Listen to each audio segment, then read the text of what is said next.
Now this is a story about how we've got Wi-Fi on our narrowboat. Welcome. My wife and I live on this 59-foot narrowboat.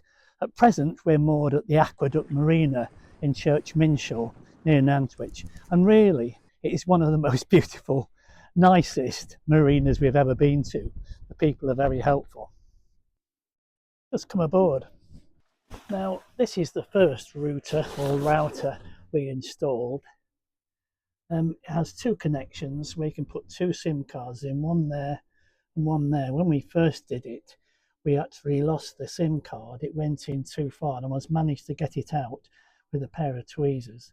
We've got a sister boat on the marina and they had exactly the same router as ours, and they pushed it in too far, the SIM card, and they had to take the router to pieces to get the SIM card away again.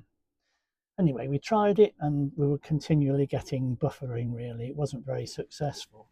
So we thought we'd get something called a TP-Link, which is this here, which is connected to the main supply here, and also the main supply at the television to boost the signal.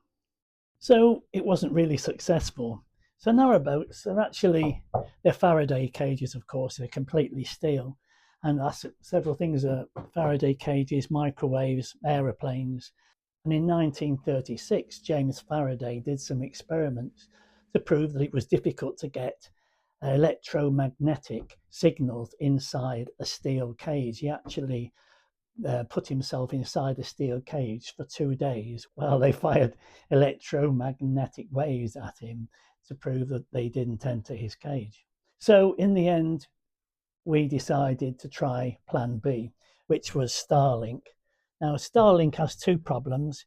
The first one is that it's £96 a month, and the second one, it's not very good if you're underneath trees. You need a clear view of the sky, but the app does tell you if you're getting a good signal.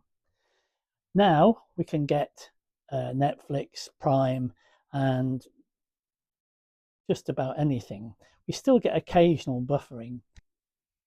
Here's the app, and it shows there's a Starlink, and once you get it aligned, it should tell you. No, tilt is incorrect. That's better.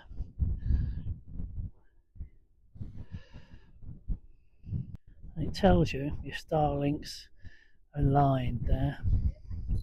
Not quite aligned, but very nearly. There we are. It tells you directions and if there are any obstructions, and there's a nice clear view. I've put these little magnetic clips to hold the cable because we should probably remove it during the summer. And we put the cable in through one of the mushroom vents. On this, it also tells you how many devices we've got connected to our Starlink, and it tells you the amount of, you've got a speed test and the settings and the amount of power being used. And I've just read online that Mr. Musk is expected to get $11.8 billion from Starlink in 2025. So we've all got to do what we can to help the richest man in the world.